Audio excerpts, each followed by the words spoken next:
Hello guys, today I'm going to be talking about a very key area in legal framework. I've summarized it because this is the very foundation of legal framework. First of all, with legal framework, with this area, first know what's a contract. It's a legally enforceable agreement between two or more parties that create, defines and governs mutual rights and obligations between them. Explain furthermore, a contract is something that comes about by joining two or more people together to do something or not do something. That's in simple layman's language explanation. If we come together, there have to be two parties, they both agree, and this contract should be lawfully allowed. We continue. A contract is legally enforceable by courts of law, and the elements of a contract are as follows. The first element of a contract is an offer. What's an offer? An offer is a promise to one party in exchange for consideration. Put the offer in writing, since oral contracts and implied contracts are challenging to prove in the court in the events of dispute. Here, if I'm to explain an offer they're talking about someone comes to you, offers you a promise of doing something, and you in return you consider with, let's say for example, supplying a good or with exchange for money. That's an offer. Someone comes, promises you with something. Acceptance is the action of agreeing to the offer. The offer should clearly lay out the point that involve acceptance to ensure that everyone understands the terms. Acceptance, this is agreeing and allowing the offer that has been presented to you. This acceptance is shown through giving back money, signing a contract. We continue. Consideration. Consideration is what one party gives up in exchange for the offer. It is usually compensation such as money, equity, or act of service. Consideration, this is where it's a way of showing that you have accepted the offer. Like you sign a check or you pay that person. Mutuality. When both parties exchange an offer and consideration, the contract observes the tenets of mutual obligation. Contracts cannot be one-sided for them to be legally binding. Mutuality, here they're talking about, for a contract to exist, it must have two sides. One side bringing the offer, the other side accepting it, and there must be consideration. Like consideration meaning they have to pay. One of the sides has to give money to the other one to show that they have accepted the offer, and there has to be signing between the two parties to show that they have mutually agreed with the contract, that they are working together for the purpose of the same goal. Competence. Each party must be legally competent when agreeing to a contract terms.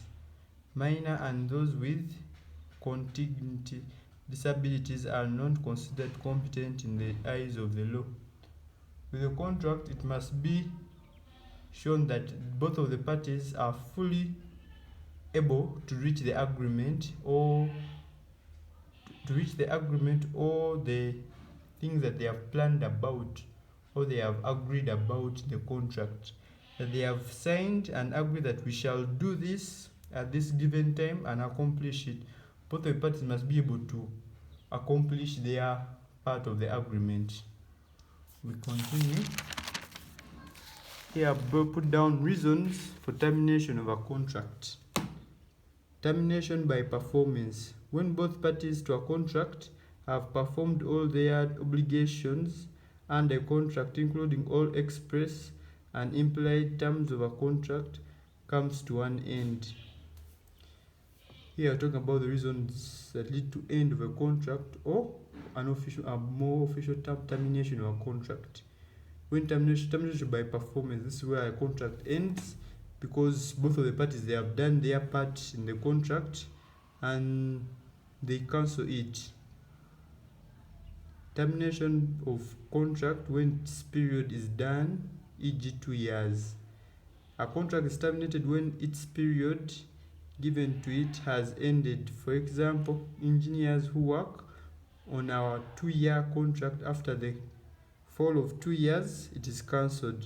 With termination of contract when its period is done, this is talking about where a contract is written that it's supposed to be effective for a period of, for example, 2 years.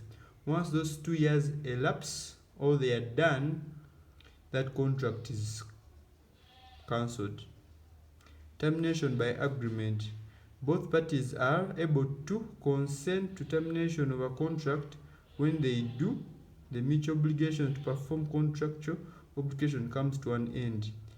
A contract can also be ended when both of the parties agree that we should end this contract, or they come together and see that there is no longer need for moving forward with the contract, so they both agree to end it. Termination for breach of contract. This is termination that happens when one of the parties does not perform its part of the agreement that it was agreed about. Leads to termination or end of a contract. Termination for breach of contract. Here they explain that a contract comes to an end when one of the parties does not fulfill its part of the agreement. For example, if we both agreed that we're supposed to contribute money to a particular goal, and one of the side does not contribute that income or money, we end the contract because he has not fulfilled the part of the agreement. That's leading to end of contract. Termination by frustration. Discharge by frustration occurs when it is impossible to perform the obligations under a contract due to a change in circumstances of performance of a contract after it has been signed. Termination by frustration, here we talk about one of the sides that has signed and agreed in the contract when it cannot fulfill its share or its promise that it put down to the contract, and due to other factors it is having troubles to fulfill its part of the share. This leads to termination of the contract. The change of circumstance must change the nature of the outstanding contractual obligation. Misrepresentation of persons in agreement. This leads to discharge of contract when one of the sides in the agreement is not properly represented by the right person that is supposed or has power to take or make some decisions. With misrepresentation of persons person in agreement, this leads to termination of contract because the person who has agreed and signed the contract is not legally having the power to make such decisions. So due to that, it leads to cancelling of a contract. Statute of fraud. A contract leads to termination when there is fraud or theft of money in the contract, where one party is being lied to and other party is benefiting from it. A contract can be led to termination when it is leading to fraud. Like, for example, in simple explanations, when the contract is leading to stealing of money, theft, or robbing, this leads to termination of contract. So, for advice, I'm saying that one should get these points, understand them, and explain them in their own language that they can understand.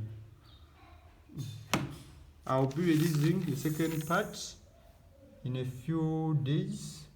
If you like the video and it was helpful, please like and subscribe.